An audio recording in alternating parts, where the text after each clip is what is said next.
Give me faith to trust what you say, that you're good. God is good. All the time. All the time. God is good. Kung tayo pong lahat ay tumayo, papulihan po natin ang ating Panginoon.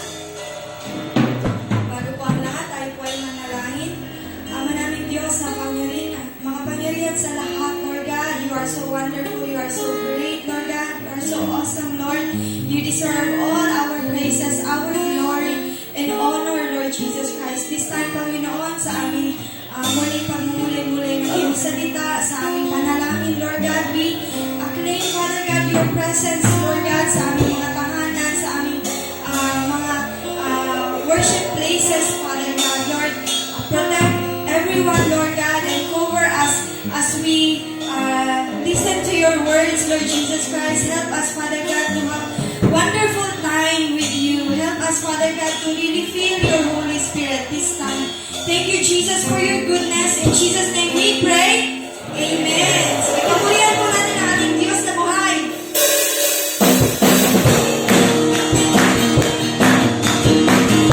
Jesus is in me and Jesus is in you.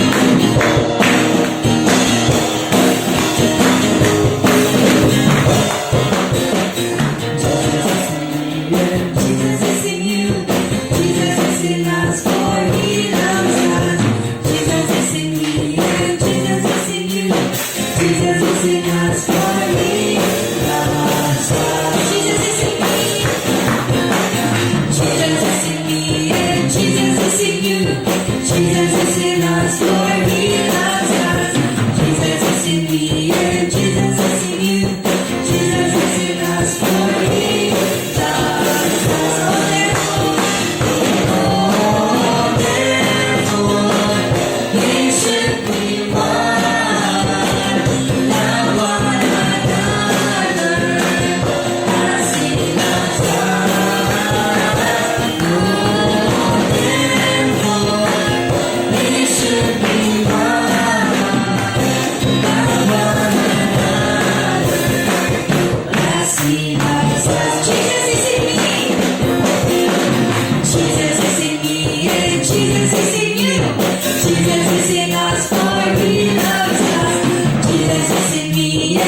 moment that I wake up until I lay my head, I will sing of the goodness of God. So my life,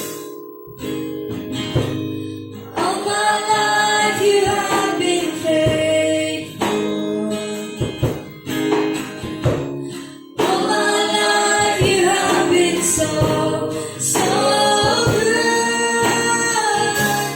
Every breath that I am able, I will sing of the goodness of God.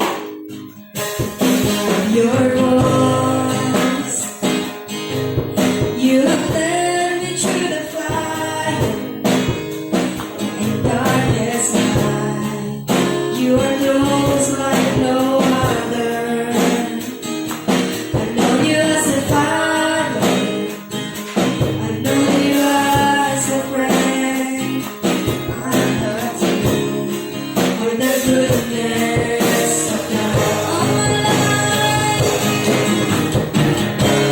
so my life you have been faithful. All my life you have been so good. In every breath that I am able, I will sing of the goodness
sing of the goodness of God.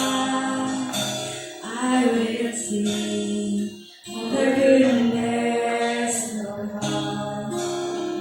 Hallelujah, we worship you, Jesus. You're so good, good Father. There's none like you, Lord. Yes, Father God, you are so good in all of our lives, all of our days, Lord God. You have been so, so good, Lord Jesus, and you have proven your faithfulness every day of our lives. Thank you, Lord God. We bless, we honor your name. In Jesus' name we pray. Amen.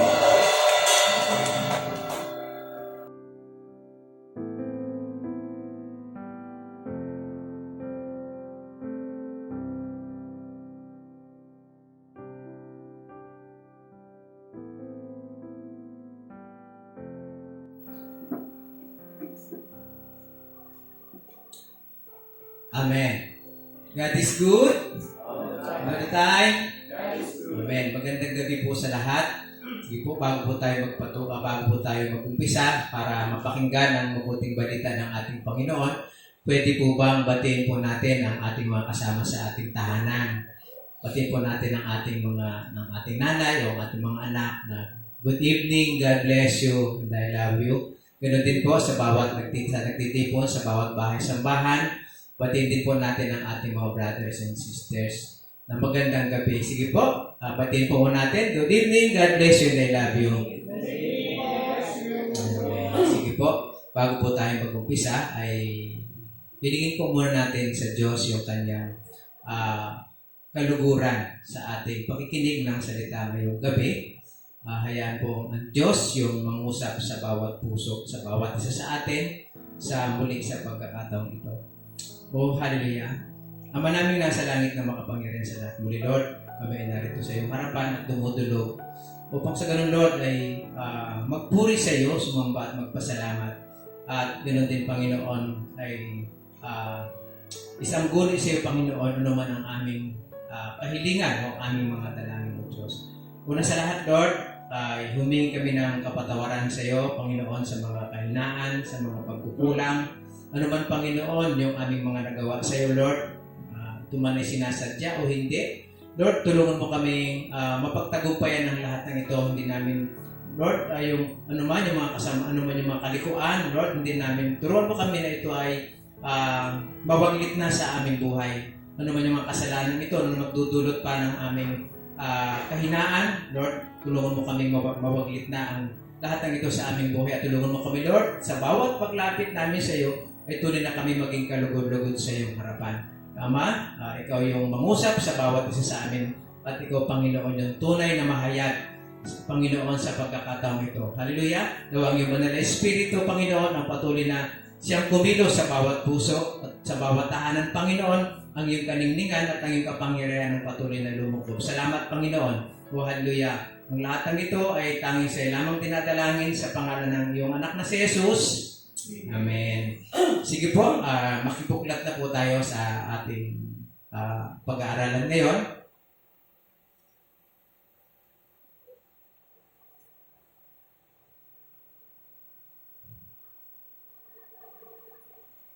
Anuin po natin sa ating Biblia, yung about doon sa tungkol sa katuruan ng ating Panginoon sa Lucas chapter 12, verse 22 hanggang 25. Sa book po ng Lucas, chapter 12,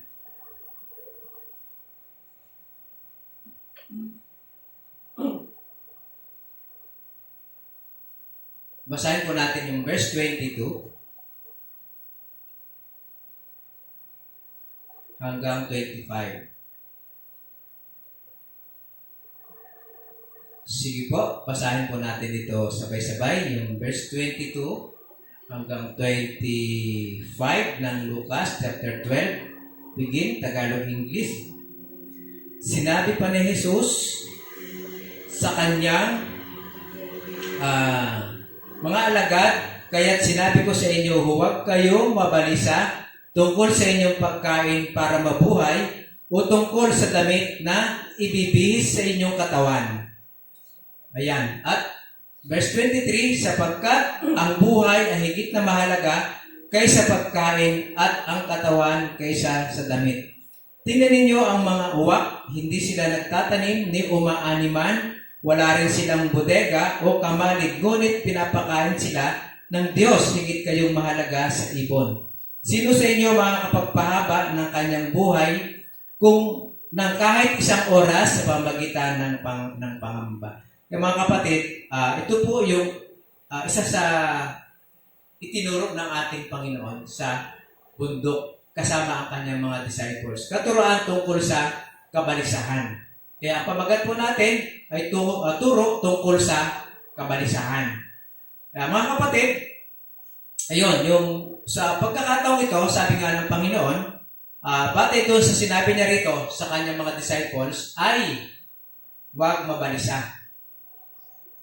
Dapat huwag mabalisa, sabi ng Panginoon. Yun yung isa sa pinakamahalagang turo ng Diyos sa bawat isa. Sa mga disciples, maging sa bawat isa sa atin ngayon, ay huwag mabalisa. Tingnan po natin, basahin po natin yung nasa Mateo chapter 6. Verse 31 hanggang 34.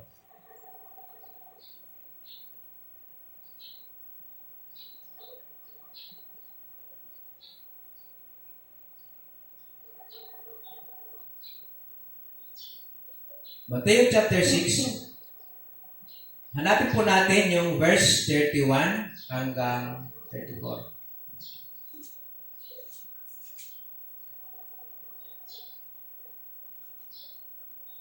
Ayan. Sige po, basahin po natin. Yung Mateo chapter 6, verse 31 hanggang 34. Ano po yung sabi ulit dito ng ating Panginoon? Kaya huwag kayong mag-alala, baka kayo kapusin sa pagkain, inumin o damit. 32, hindi ba't ang mga hintil ang napapahala tungkol sa mga bagay na iyan? Alam na ng inyong Ama na nasa langit, ang kailangan ninyo ang lahat ng iyan. 33, ngunit higit sa lahat ay pagsikapan ninyo na kayo ay pagharian ng Diyos at mamuhay ng ayon sa kanyang kalooban at ibibigay niya sa inyo ang lahat ng inyong pangailangan. 34, tuloy-tuloy na po natin. Kaya nga, huwag ninyong ikabalisa ang para sa araw ng bukas dahil ang bukas ang bahala sa sarili nito, sapat na ang inyong mga suliranin sa bawat araw. Yun mga kapatid, kung mapapansin po natin sa umpisa pa lang, ano yung binabanggit po dito, sinabi ng ating Panginoon, do not start to worry. Ibig sabihin, ito yung isang napakahalagang bilin ng Diyos at pagpapahalaga dapat ng mga lingkod niya sa pinagpili sa kanya ng Diyos. Do not be worried. Sa umpisa pa lang, kumbaga ang ibig sabihin ng Diyos dito, kahit sa isip, aral yung inaano ng Lord dito kahit sa isip ay wag alalahan, wag mag-alala, o yung wag mabagabag sa lahat ng bagay. Huwag mabagabag sapagkat nasa Diyos ang lahat ng bagay. Kung mapapansin po natin, mula sa Kanya ang lahat ng bagay. Huwag kayong mag-alala, baka kayo kapusin sa pagkain, inumin o damit. Bakit? Kasi mga kapatid, ang lahat ng bagay na yan, alam po naman natin na ang lahat ng bagay ay pag-aari ng Diyos. Amin po? At lahat ng bagay na pag-aari ng Diyos ay hindi pwedeng hindi pagkakalob sa mga anak ng Diyos. At lahat tayo ay anak ng Diyos. Ibig sabihin, gusto ng Diyos na tayo ay maging kumpleto sa lahat ng bagay na nais din natin. Una sa lahat, nais din natin, especially sa mga material na bagay, gusto ng Diyos makumpleto yon. Pero sa spiritual, mas gustong punuan ng Diyos yung ating pangailangang spiritual sa araw-araw. Amin po? Yun ang gusto ng Diyos, yung spiritual na pamumuhay. Sapagkat, ano pa yung binabanggit? Lahat ng material na bagay ay nagwawakas, napapawi. Pero ang salita ng Diyos, ang siyang kailanman ay hindi napapawi. Kaya nga sinasabi nga po sino man ang nanatili sa salita ng Diyos, siya yung nanatili nakasama si Hesus Kristo magpahanggang wakas. Kaya hindi dapat maburden, hindi dapat mag-worry kung ano man meron tayo o kung ano man yung kakulangan sa atin. Ang mahalaga ay ang Diyos ay pinupunuan tayo sa lahat ng ating pangailangang spiritual. Bakit po? Bakit ang kapahayagan niya ay palaging binapahayag sa bawat isa? Gusto niyang mapunuan tayo ng kaalaman at wisdom mula sa ating Panginoon. Kaya mga kapatid, binanggit pa niya rito sa verse 32, hindi ba't ang mga hindi lang nababahala tungkol sa mga bagay na yan? Alam ng inyong ang mga nasa langit ang kailangan ninyo ang lahat ng iyan. Ibig sabihin, mga kapatid, sabi nga po dito, ang mga hindi lang dapat yung nag-aalala sa lahat ng mga bagay. Yung mga hindi kumikilala kay Hesus Kristo. Pero, malinaw na, hindi dapat nababahala o nababagabag ang kanyang mga anak. Sapagkat, binanggit na rito na lahat ng bagay ay hindi lingid sa Diyos, maging yung lahat ng ating pangailangan ay hindi din lingid sa Diyos na kailangan niya itong ipagkaloob sa bawat isa sa atin. Ganun kabukas ang Diyos sa lahat ng pagkakataon. Sabi nga po, hindi naman siya mapagkait, hindi siya madamot, kasi siya yung Diyos na kailanman na hindi nagbabago at talagang patuloy na gusto niyang mapunuan ng pagpapala ang lahat ng mga taong o kanyang mga anak nagnanais na mapunuan ng Diyos sa magitan ng kanilang pamumuhay sa salita ng Diyos o pagsunod sa salita ng Diyos. Yun mga kapatid, kaya nga dapat ang nag-aalala lang sa lahat ng bagay ay yung mga hintig, yung mga makasalanan o hindi kumikilala sa Diyos. Dapat sila lang, hindi yung mga anak na talaga ng Diyos. Kundi ang alalahanin na lang na dapat, ang dapat alalahanin na lang ng anak ng Diyos ay mapawalay sa Diyos. Yun dapat yung mabahala. Mabahala na mas mahalaga pa yata sa akin ang material na bagay kumpara sa Panginoon. Parang unti-unti na akong lumalayo sa Panginoon dahil sa mga material na bagay. Totoo po yun. Totoo pong paunti-unti ay mararamdaman natin dahil sa mga material na bagay kung unahin natin ang mga material na bagay kumpara sa patuloy natin papurihan ng Panginoon sa lahat ng pagkakataon. Yun po talaga yung magaganap. Kaya ang gusto ng Diyos, ang anak ng Diyos ay hindi dapat gumaya.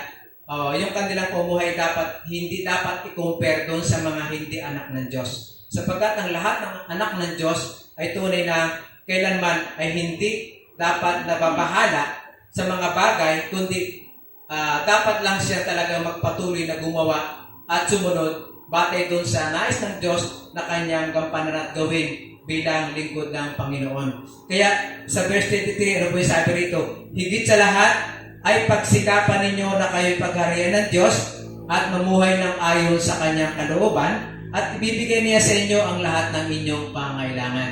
Yun po yung sinasabi ng Diyos. Higit sa lahat.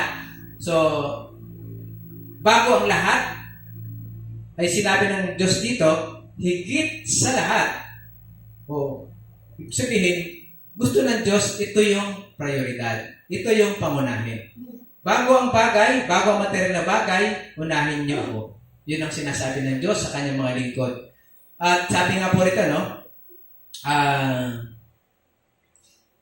lahat ng bagay ay, sabi nga po, mas nakakahigit mas nakakahigit ang Diyos sa lahat ng bagay. Kaya, sino ang dapat pangunahin? Bigyan ng pansin ng bawat isa, ang Diyos. Sabi nga po, sa pag-isip pa lang natin, kailangan unahin natin ang Diyos. Sa pag-isip pa lang natin, unahin natin ang Diyos na magbibigay sa atin ng kapayapaan sa loob ng isang araw. Huwag nating unahin ang alalahanin pag-isip pa lang. Kasi kapag inaalala natin ang alalahanin sa pag-isip pa lang, baka makalimutan na nating mag-devotion.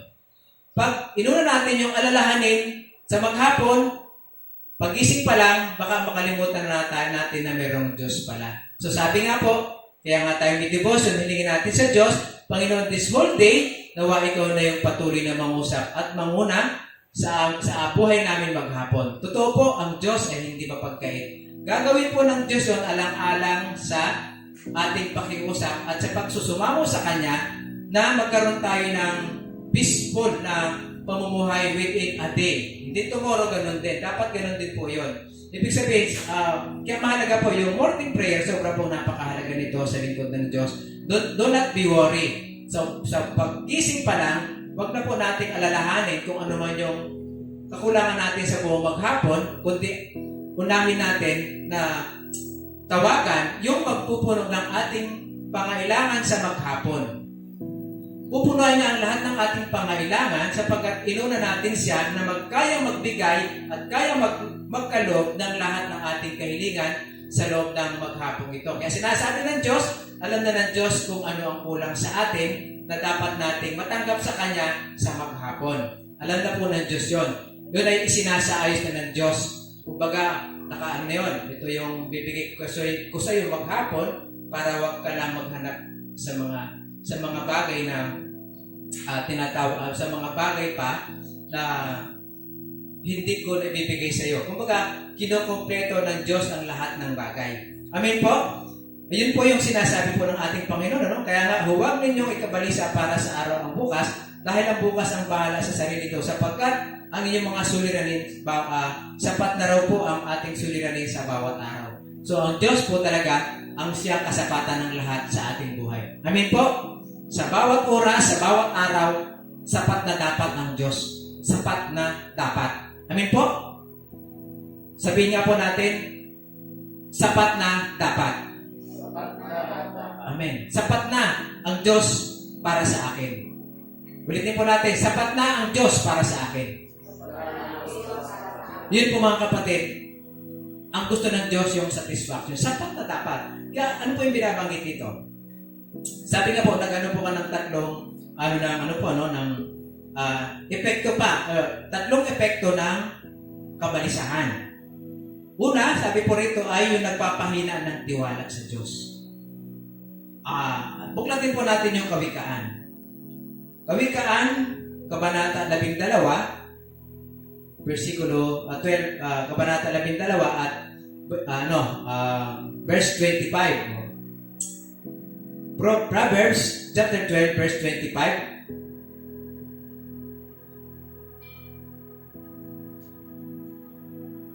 Sige po, kung nakita na po, ay sabay-sabay po nating basahin. Ano po yung mababasa natin dito, yung binabanggit sa Kawikaan, verse 25 ng chapter 12, begin. Nagpapahina sa loob ng isang tao ang kabalisahan, ngunit ang magandang balita ay may dulot na kasiglahan. Amen po.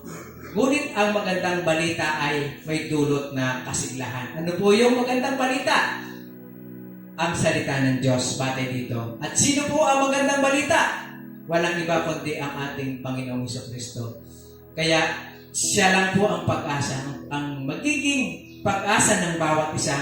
Kaya nga po, ang salita ng Diyos, kung ang kabalisahan ay nagpapahina ng ating tiwala sa Diyos, ibig sabihin, ang salita naman ng Diyos ang nagpapalakas ng ating pananampalataya na magbubunga naman ng patuloy na pagtitiwala sa Kanya. Yun po yun. Kaya binabanggit, nagpapahina ng isang tao ang kabalisahan. Ngunit ang magandang balita ay may dulot na kasiyahan. Kaya si Jesus po ang kasagutan. Siya ang kasagutan sa lahat ng kabalisahan. Huwag po tayo, sabi nga ng Panginoon, bilang lingkod niya, do not start. Sabi, huwag po tayong magsimulang mabahala. Sapagkat na pag nagsimula ang kabalisahan sa atin, maaring yun po yung maging mitya para tayo ay sa buong maghapon o yung pamuhay natin ay mabuhay sa pagkabalisa. Kaya nga po, sinasabi nga po yung pagkabalisa, yung halimbawa, yung papunta ka pa lang sa isang lugar, pero hindi mo kabisado yung lugar. Ngayon, meron ka nang nababalisa ka na. Parang ayaw mo pumunta ron, baka ganito ang mangyari sa akin. Parang ayaw ko na ron. Hanggang sa gusto mo, pero kailangan pumunta ron. Ganun pa rin, pupunta ka sa sunod na pagkakataon, kailangan pumunta. May pagkabalisa ka naman, hanggang sa hindi na naganap yung gusto mo sa lugar na yon. Kung ikaw may mission sa lugar na yon, nababalisa ka ngayon, next time, kasi baka may, next time, pag ako'y malakas na ang loob, so, meron ka pagkabahala. Another day, pupunta ka na ulit, next time ulit, hanggang sa hindi ka na makapunta. So, hindi mo na napagtagumpayan yung nais mo sa lugar na yon. Kaya yung kabalisahan, ito po ay bahagi ng kabiguan. Faith po, yung promise, yung ating plano dahil sa kabalisahan. Yun po yung nagiging bunga nun.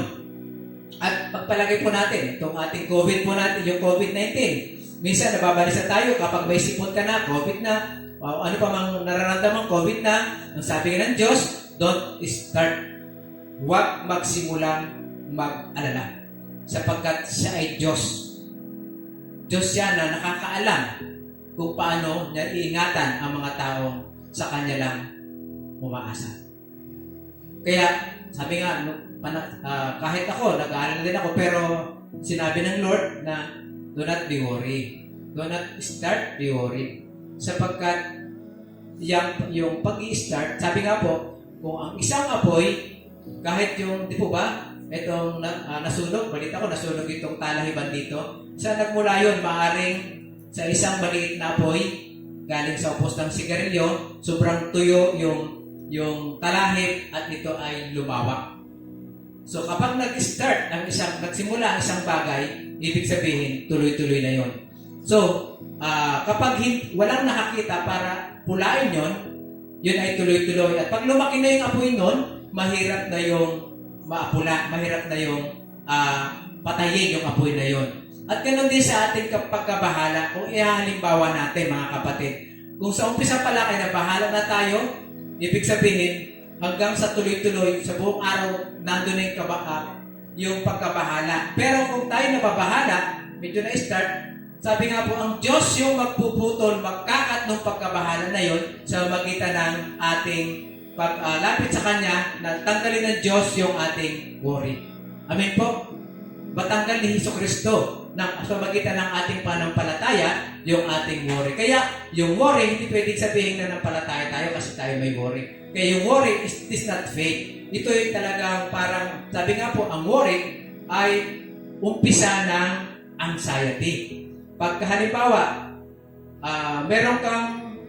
may lugar na nagkaroon ng aksidente. Di po ba? Mula nung na-involve ka sa aksidente, nandun ka, pero hindi ka na-involve, nagkaroon ka na ng worry. Ayaw ko nang pumunta sa lugar na yon kasi nakikita ko na parang naalala ko yung mga nangyari. So, meron ng worry. Hanggang sa dumating na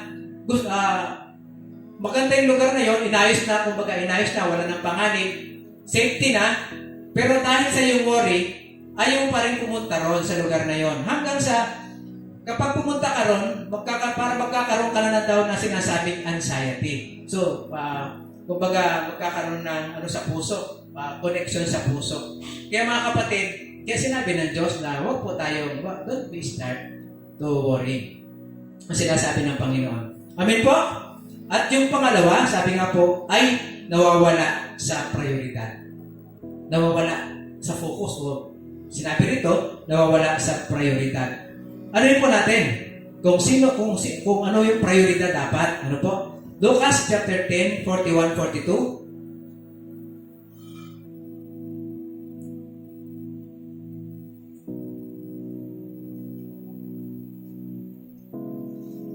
Sige po, sa book ng Lucas chapter 10, basahin po natin yung verse 41 hanggang 42. Ano po yung binabanggit dito? Ano po? Ng ating Panginoong Hesus. Sabay-sabay po nating basahin muli ito. Begin. Ngunit sinabi ng Panginoon sa kanya, Marta, Marta, napabalisa ka at abalang-abala sa maraming bagay. Ngunit isa lamang ang talagang kailangan. Mas mabuti ang pinili ni Maria at ito ay hindi aalisin sa kanya. Amen? Yung priority, sabi nga si Marta, nung si Jesucristo, dumali sa kanilang dumalaw sa kanilang bahay. Ano ang ginawa ni Marta? Imbis na si Jesucristo yung kanyang harapin, ay ang ginawa niya, naging abala siya sa mga material na bagay. Ano po yun? Sa pagkain, parang sa magitan ng kanyang ng pagkain, kumbaga kalugod-lugod na sa Diyos ito, harapan ko ng pagkain ng Diyos, maaaring maunawaan niya ako. Pero ang sabi ng Diyos, buti para si Maria, ay binigay niya ng halaga yung higit sa lahat na mahalaga. Ano po yun? Yung pakikinig ng salita ng Diyos. Amen po? Kaya kadalasan mga kapatid, sa ano po natin, halimbawa sa ating mga nurturing, minsan, hindi po natin pero maganda po kasi yung kadalasan maganda yung pagtanggap sa ating mga Bible study. Sometimes, sa sobrang katuwa ng ating mga brothers and sisters, minsan, hinahanda kagad na, pastor, minister, leader, mag-soft drinks po muna kayo.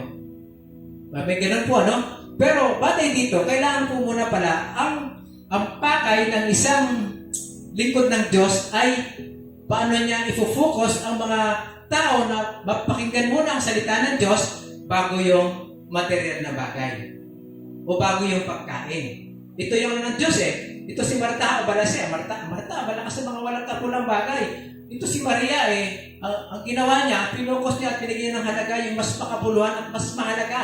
Ano yon? Ang pakinig ng aking salita. Kaya mga kapatid, napakahalaga, maging prioridad ay ang pagpapahayag ng salita ng Diyos at ang maging prioridad din ng pangunahing pansin ng mga mapapahayagan ay mapakinig muna higit sa lahat ang salita ng Diyos bago ang sinasabing mga material na bagay. Kapag palagay natin merenda o ano pa man, the way, yun po mga kapatid, isang paghalimbawa ko lang po, na ang kailangan talaga maging yung mga nurturer tayo ay pangunahin muna ang salita ng Diyos bago yung mga kung ano-ano na mga bagay pa na dapat pag-usapan yan after ng fellowship.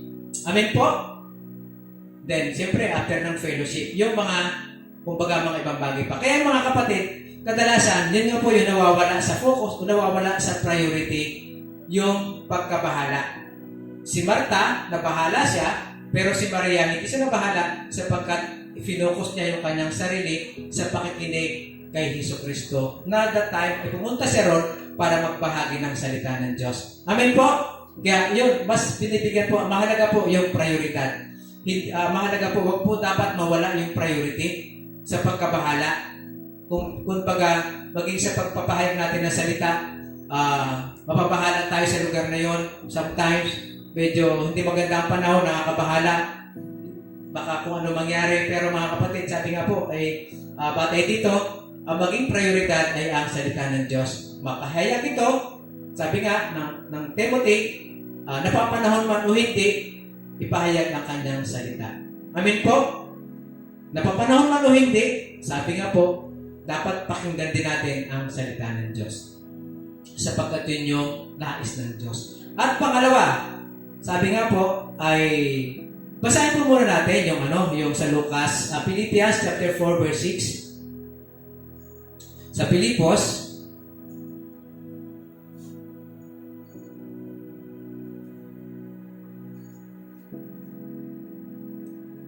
chapter 4, verse 6. Sige po, kung nakita na, sabay-sabay na po natin basahin ulit. Sa Pilipos, chapter 4, verse 6, ano po yung binabanggit dito?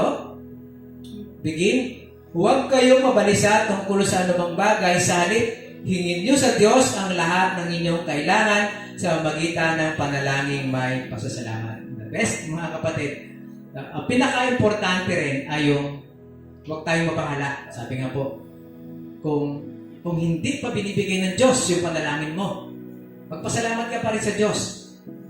Sapagkat maaring darating ang panahon na ibibigay ng Diyos yun. Kapag nanalangin ka, so dapat walang worry.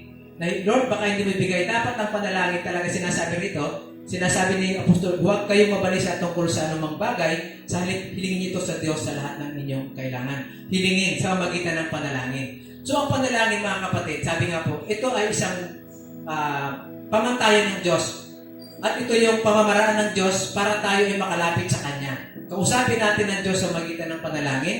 At sabi nga may pasasalamat, hindi pa man ibigay ng Diyos o hindi pa man ibigay o binigay na, kailangan natin na magpasalamat sapagkat yun yung nais ng Diyos na makita sa atin. Minsan kasi, totoo lang, may worry agad tayo sa ating panalangin kung ano-ano na yung bumubulong sa iyo, kung ano na yung pumapasok sa isipan, kasi may worry. May worry sa puso, baka hindi yata, Lord, ang tagal-tagal ko ng nalangin, bakit hindi pa natatanggap? So mga kapatid, that's part of worry. Maaaring ganun yun.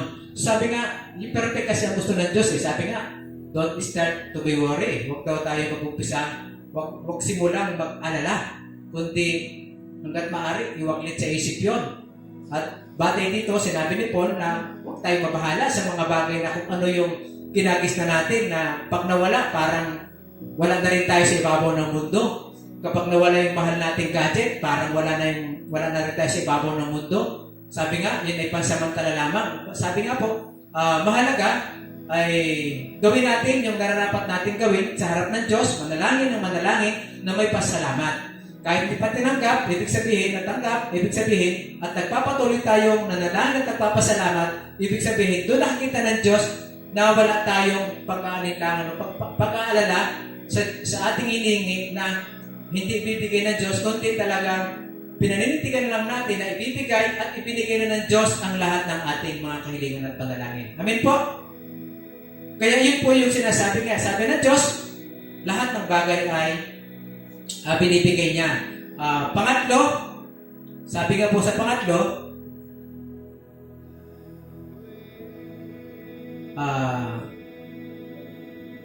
yan.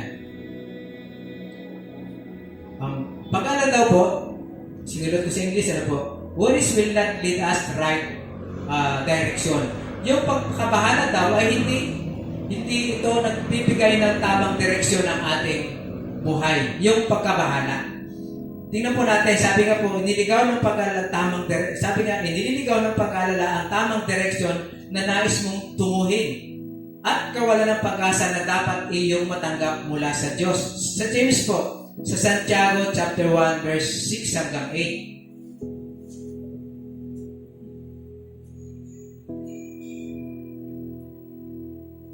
Chapter 1, very napaka-popular po nitong verse na to at ito po yung verse na sobrang pinahalagahan ko rin po. James chapter 1 verse 6 at 8. Nakita na po? Sige po. Amen? Sabay-sabay po nating basahin yung mula dito sa James na to. Sa verse 6 hanggang 8 ng chapter 1 ng Santiago begin. Subalit ang humihingi ay dapat magtiwala sa Diyos at huwag mag-alinlangan sapagkat ang nag-alinlangan ay parang alon sa dagat na tinataboy ng hangin kahit saan. Huwag umasang tatanggap ng anuman mula sa Panginoon ang taong pabago-bago ang isip at di alam kung ano ang talagang nais niya. Yung mga kapatid, at kaya nga ang dapat tanggapin ay ang biyaya galing sa Diyos sa magitan ng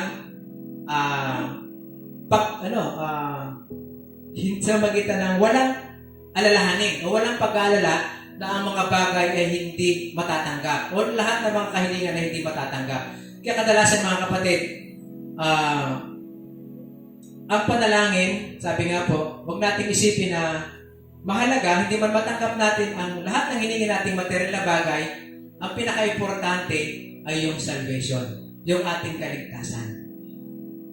Maaaring yung mga panalangin na hindi pa kayang ibigay ng Diyos.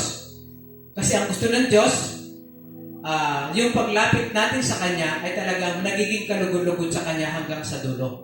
Yung paglapit natin sa Kanya, ibig sabihin, kailangan meron na tayong assurance. Assurance na tayo ay nasa kasiguruhan ng kaligtasan. Para, sabi nga po ng Diyos, minsan ang tao na nanalangin tayo, at dapat lang talagang manalangin para sa mga material na bagay, pero wag po natin kalimutan na manalangin para sa ating kaligtasan.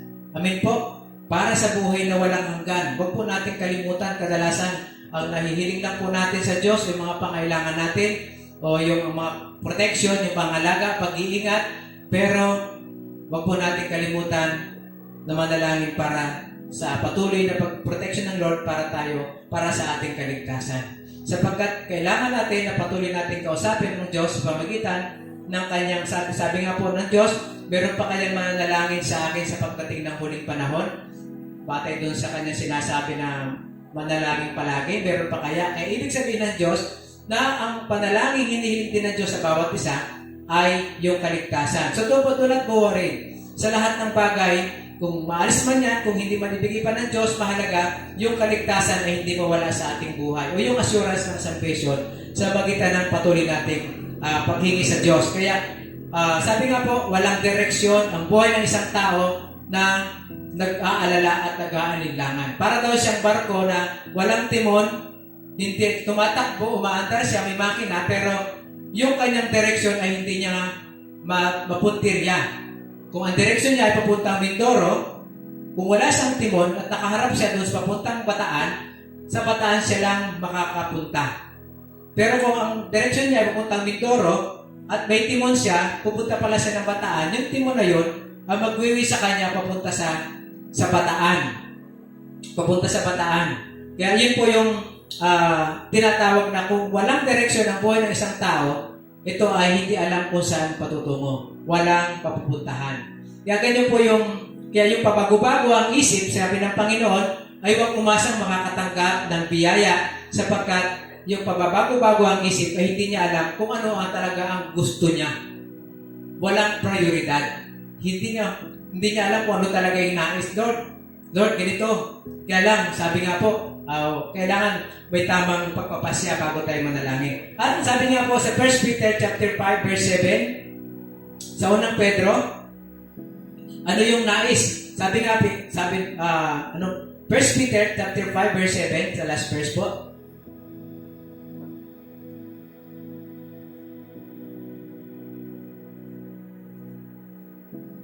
Chapter 5 verse 7. Ano yung binabanggit dito ng unang Pedro, chapter 5, verse 7? Basahin na po natin, mga brothers, mga sisters. Sige po, verse 7. Ano po yung binanggit dito? Sabay-sabay po natin basahin. Begin. Yung mga nasa tahanan, begin.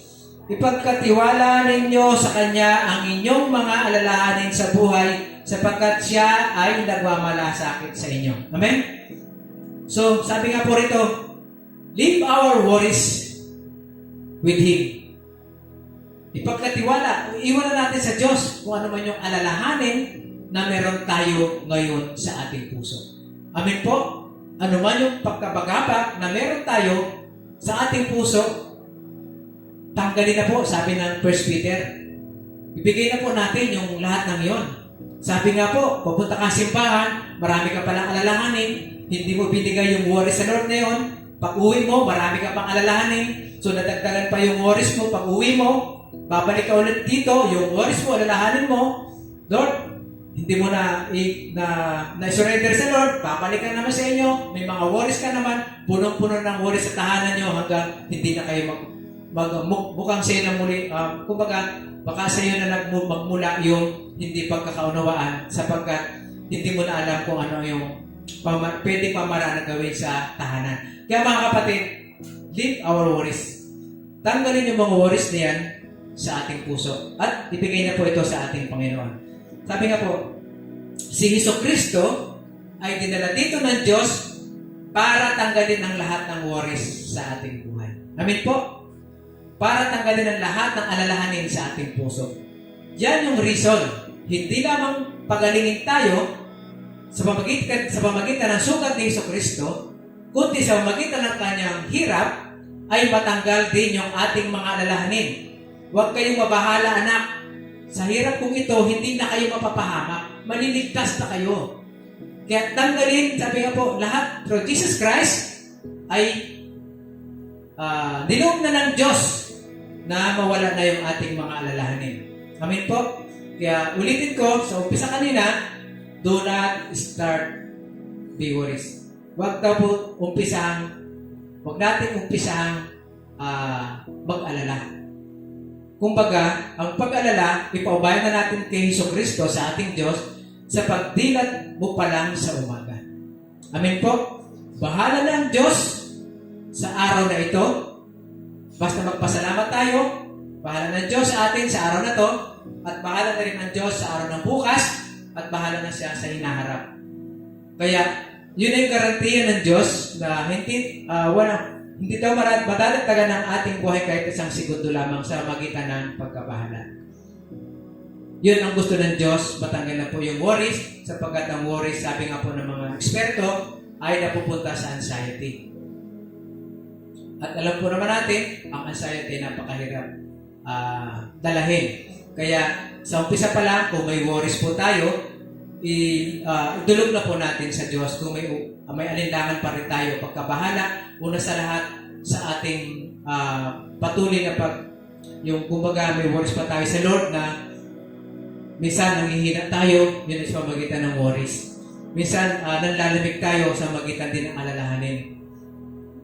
Kinukulang lang tayo sa paglapit sa Diyos at kinukulang lang sa pagtitiwala sa Kanyang mga salita na dapat maging batayan ng ating pamumuhay bilang isang born-again Christian o bilang isang Kristiyano. Kaya mga kapatid, yan po ang Diyos, ang gusto ng Diyos. Kaya napakahalaga po ng panalangin. Sobrang napakahalaga ng panalangin at maging priority araw-araw na tayong lahat ay makapanalangin. Kaya sa pamagitan ng banal na Espiritu ng Diyos,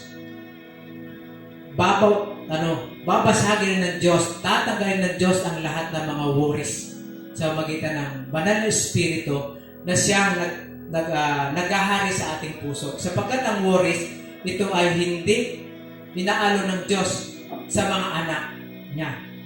Hindi ito pinapayagan ng Diyos sa mga anak ng Diyos. Amen po? Hindi ito inaalo ng Diyos sa puso ng anak ng Diyos. Sapagkat ang worry, ito po ay bahagi ng pagkakasala. Ito ay kasalanan din sa Diyos. Yung pagkabahala, bagabag, pag-alinlangan, ayan po ay isang kasalanan na hindi natin alam na nagiging kasalanan din natin sa mata ng Diyos. So, remove our worries. At sabi nga po, lahat ng worries na yan ay isurrender na lang po natin sa kay Jesucristo sapagkat muli po ay dinala ng Panginoon dito si Jesucristo para i-remove ang lahat kasama yung ating mga alalahanin sa buhay. Hayaan na po natin ang Diyos ang maghari sa lahat ng pagkakataon sa ating mga desisyon, sa ating mga plano, o sa lahat ng ating mga panalangin. Hayaan na po sapagkat ang Diyos kailanman ay Diyos at Diyos ng mga Diyos, Hari ng mga hari, na hindi nagpapabaya, tayo hindi kayang pabayaan, hindi madamot at talagang siya ay mapagbigay. Pagpalakpakan po natin ang ating Panginoon. Sige po, tayo po ay manalangin. Pag-pray po natin, Lord, naman po may mga worries na nagiging dahilan, mga alalahanin po natin sa ating puso. Una sa lahat, sa spiritual na alalahanin yung espiritu ng worries ay tanggalin ng Diyos. God, remove. Through Jesus Christ, ay ipapawi na ng Diyos yung mga alalahanin, bagabag, worries sa buhay natin. Sa pamilya natin, kung mayroong mga worries pa rito, pag-aalala tayo sa ating pamilya, sa mga material na bagay, itaas po natin sa Panginoon. Mga pangailangan. At ganoon din kung may worries pa tayo na doon sa mga kahilingan at panalangin natin, patanggal na po natin sa Diyos yung mga worries nito. I-claim na po natin sa Diyos yung ating mga paglapit pa lang natin sa Diyos, ito ay ibibigay na ng ating Panginoon. At bago pa lang natin isangguni sa Diyos, tunay na alam ng Diyos kung ano ang isasangguni natin sa Kanya. Sapagkat inihanda na ng Diyos kung ano ang narapat na katugunan niya para sa atin. Kaya, mga kapatid, mga brothers and sisters, kung meron pa tayong alalahanin sa paglilingkod sa Diyos, kung may alalahanin pa rin tayo sa mga plano natin, sa paglilingkod, o yung mga ninais pa rin natin sa ating buhay, mawala na ito, at ano man yung mga worries na pwede nating, na alam nating na ang Diyos lamang ang kayang magtanggal, tanggalin na po. Ito po ay paubayan natin sa Diyos. Kaya mga kapatid, tulungan tayo ng Diyos na mawala ng lahat ng bagabag, pag-aalala o worry sa ating puso hanggang maging anxiety man ito, ay tanggalin ng Diyos ang lahat ng bagay nito at bigyan tayo ng Diyos ng kapayapaan sa pamumuhay natin sa spiritual, maging sa pamumuhay natin sa physical, at sa pamumuhay natin sa araw-araw. Bigyan ng kapayapaan ng Diyos ang ating puso at ang ating isipan sa lahat ng pagkakataon upang yung paglilingkod natin sa Kanya ay tunay na magkaroon ng kaluguran sa Kanyang harapan.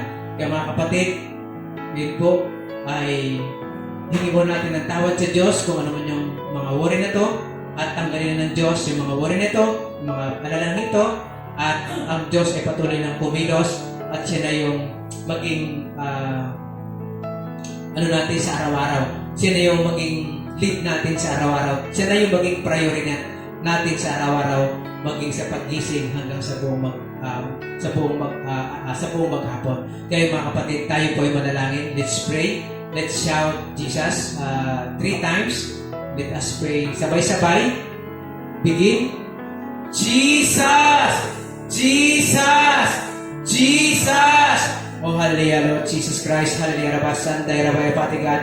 Hallelujah, Rabba. Remove our worries, O God.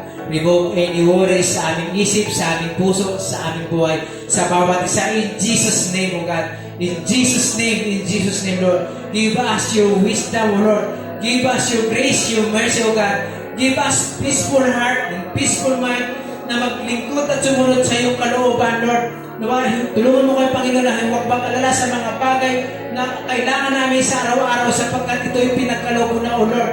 Mag-ipag-alala namin, Lord. Itulungan mo kami na, Lord, sa pagdating mo, sa muling pagbabalik, O Lord, ay manatili kaming tapat, magpahanggang wakas, O Lord, maging tapat na naglilingkod sa iyo, maging tapat na sumusunod sa iyo, Panginoon, sapagkat ang worry, Lord, ito ay nagiging dahilan kung bakit kami nagiging malituhin, Panginoon, nagiging mahina, O Lord. Yung mga bagay na nagiging sanhi ng worries, Lord, pawiin mo na ang lahat ng ito sa pangalan ng Jesus, O Lord.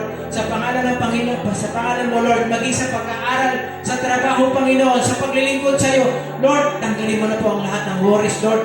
At maging worries sa lahat sa mga gawaing nais mong gawin namin, Lord. Especially yung pag-pray, Lord.